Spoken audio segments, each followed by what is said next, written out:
Hey friends, hi, hello, வணக்கம். Indian பாலிட்டியோட crash course நம்ம already பார்க்க ஸ்டார்ட் பண்ணியிருக்கோம். ஸோ அதோட பிளேலிஸ்ட்டை கீழே டிஸ்கிரிப்ஷனில் இருக்கும், பார்க்காதவங்க பார்த்துக்கோங்க. ஸோ இந்த இதை பொறுத்த வரைக்கும் ஜென்ரலி நம்ம சொல்கிறது என்ன அப்படின்னா, பேசிக்காக சில விஷயங்கள் நம்ம எதெல்லாம் ஞாபகம் வச்சுக்கணுமோ அதை மட்டும்தான். டீட்டெயில்டு எக்ஸ்ப்ளனேஷன்லாம் இல்லாமல் ஓகேப்பா இந்தந்த இடத்துல இந்தந்த கேள்விகள் வரதுக்கான வாய்ப்புகள் இருக்குது.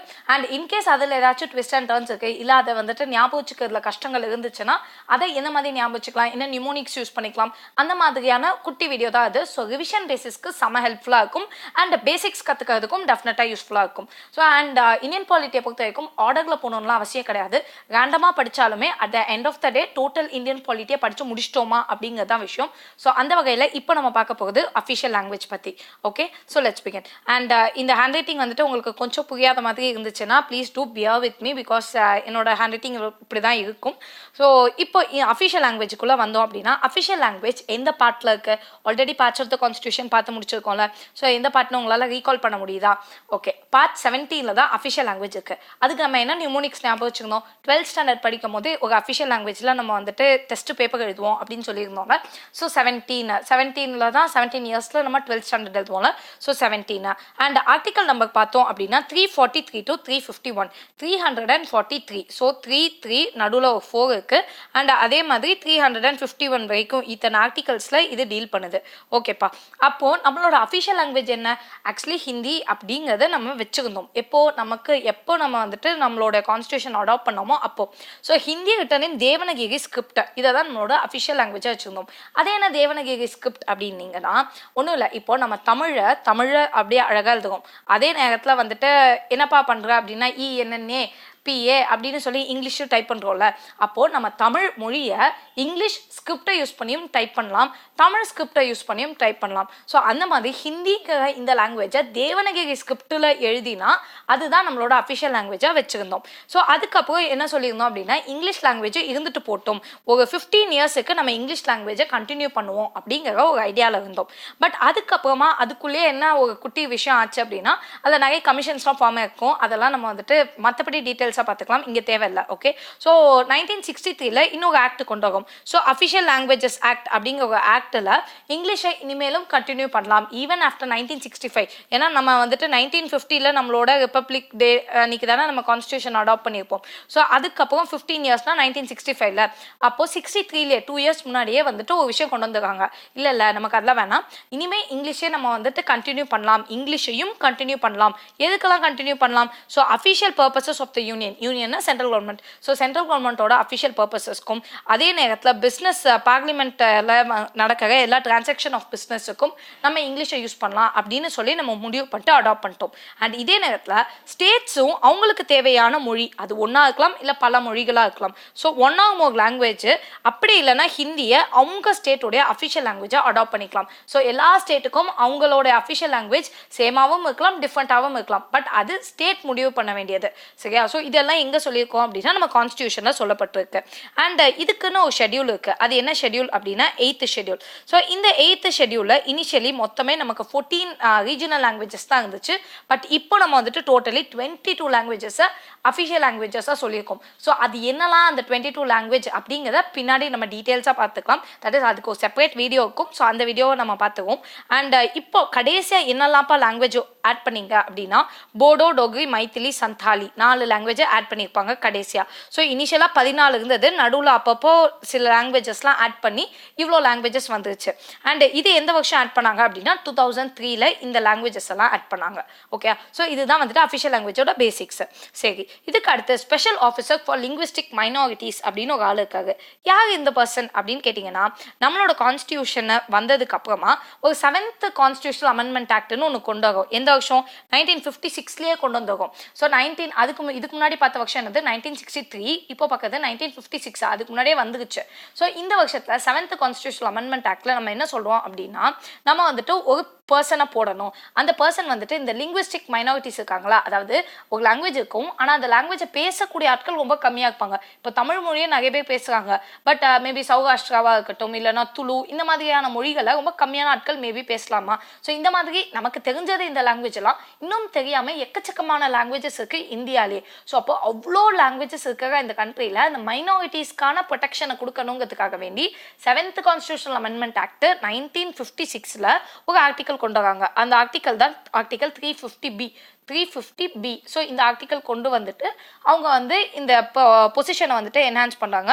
ஸோ இந்த பர்சனை வந்துட்டு யார் அப்பாயிண்ட் பண்ணுவாங்க அப்படின்னா பிரசிடென்ட். நல்லா பார்த்துக்கோங்க, பிரசிடென்ட், பிரைம் மினிஸ்டர் இந்த சீன்லேயே வரல, பிரசிடென்ட் தான் அப்பாயிண்ட் பண்ண போகிறாங்க.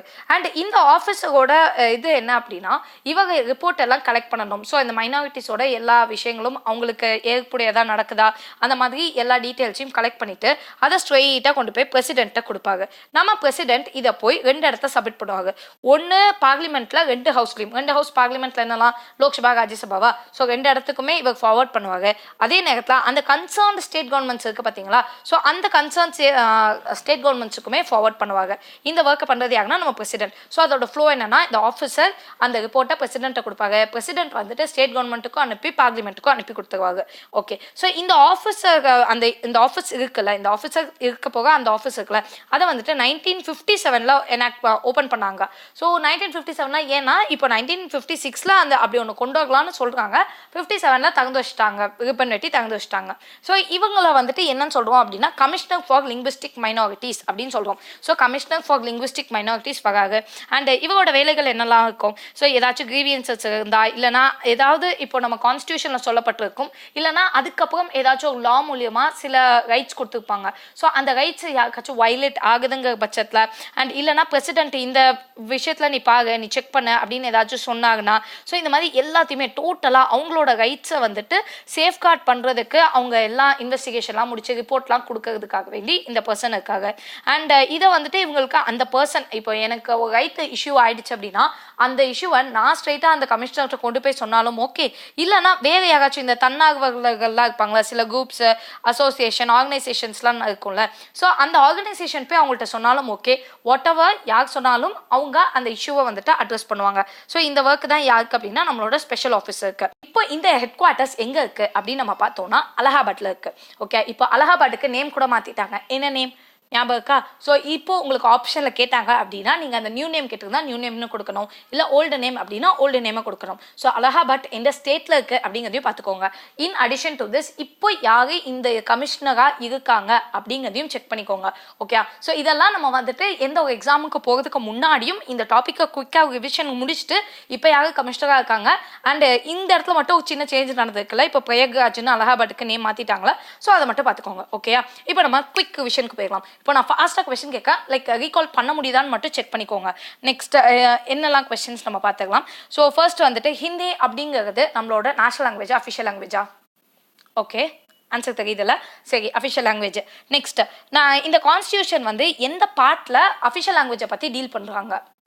Part number 17, 18, 8, 7. ஓகே ஃபைன், இது வந்து உங்களுக்கு ஆப்வியஸ்லி தெரிஞ்சிருக்கும் பார்ட் நம்பர் 17. ஆனால் நம்ம என்ன தெரியுமா பண்ணுவோம், இங்கெல்லாம் ஒழுங்காக சொல்லுவோம் ஷெட்யூல் நம்பர் 8 பார்ட் நம்பர் 17. ஆனால் எக்ஸாம்ல ஹாலில் போயிட்டு நமக்கே ஒரு கன்ஃபியூஷன் ஆகி தப்பாக போட்டுருவோம். ஸோ அதனால எந்த ஷெட்யூல் அப்படின்னா 8 அண்ட் எந்த பார்ட் அப்படின்னா 17 ஞாபகம் இருக்குல்ல. ஓகே, இப்போ இந்த கமிஷனரை யார் அப்பாயிண்ட் பண்ணுவா? பிரசிடென்ட்டா பிரைம் மினிஸ்டரா? பிரசிடென்ட் கண்டிப்பாக இல்லை. ஓகே, அண்ட் இவங்களோட ஆஃபீஸ் எந்த வருஷம் ஸ்டார்ட் பண்ணப்பட்டுச்சு? 1956, 1957, 1957 கரெக்ட் தானே? ஸோ ஞாபகம் இருக்கா? ஸோ லைக் இந்த மாதிரி வந்துட்டு குவிக்காக நீங்களே வந்து யோசிச்சுக்கோங்க என்னென்ன இடங்கள்ல நம்ம வந்து தப்பு பண்ணுறோம் அப்படின்னு. அண்ட் அதே மாதிரி வந்து இப்போ இங்கிலீஷை வந்துட்டு கொஞ்சம் நாளைக்கு வச்சுக்கலாம் அப்படின்னு முடிவு பண்ணாங்களா, அது எத்தனை வருஷம்? 10 years, 12 years, 13 years? எதுவுமே கிடையாது, 15 years. ஓகே, ஸோ இதுதான் வந்துட்டு ரிவிஷன். லைக் இப்படி தான் ரிவைஸ் பண்ணி ஆகணும், நமக்கு வழி கிடையாது. இப்போ நான் கேட்ட எல்லா கேள்விகளுமே இதுக்கு இவ்வளோ நாங்கள் நம்ம பார்த்ததுக்கு ரிலேட்டடாக உள்ள கேள்விகள் தானே. ஸோ 4-5 questions கேட்டிருக்கேன்னா இந்த மாதிரி ரிவிஷன் பண்ணிக்குவோம். ஸோ இந்த ரிவிஷன் உங்களுக்கு ஓகேயா இருந்துச்சு அப்படின்னா இல்லை ரிவைஸ் பண்ணலான்னு சொல்லுங்கள். இல்லை இதனால வீடியோ லென்த் கொஞ்சம் ஜாஸ்தியாகுது, இல்லை எனக்கு ரிவிஷன்லாம் வேணாம் நானே அதெல்லாம் பார்த்துக்க, நீ ஜஸ்ட் கண்டென்ட்டை மட்டும் சொல்லுங்கள் அப்படின்னு நீங்கள் சொன்னீங்கனாலும் we could do that. Okay, so for the final note, failure would never overtake if our determination to success is strong enough. So அந்த டிட்டர்மினேஷன் நம்ம எவ்வளோ ஸ்ட்ராங்காக வச்சுருக்கோமோ அந்த அளவுக்கு நம்ம சக்சீட் ஆகிறதுக்கான வாய்ப்புகள் இருக்குது. ஸோ ஃபெயிலியர் ஐயோ வந்துருமா அப்படிலாம் பயன்லாம் பிரயோஜனமே இல்லை. நாம முடிச்சே ஆகும் அப்படிங்கிற கான்ஃபிடன்ஸ் இருந்துச்சுன்னா கண்டிப்பாக முடிச்சிருவோம். So all the very best. If you have any doubts please to say me in the comments below. And for instant updates Telegram சேனலோட லிங்க் கீழே டிஸ்கிரிப்ஷனில் இருக்கும். Please to join over the. Thank you.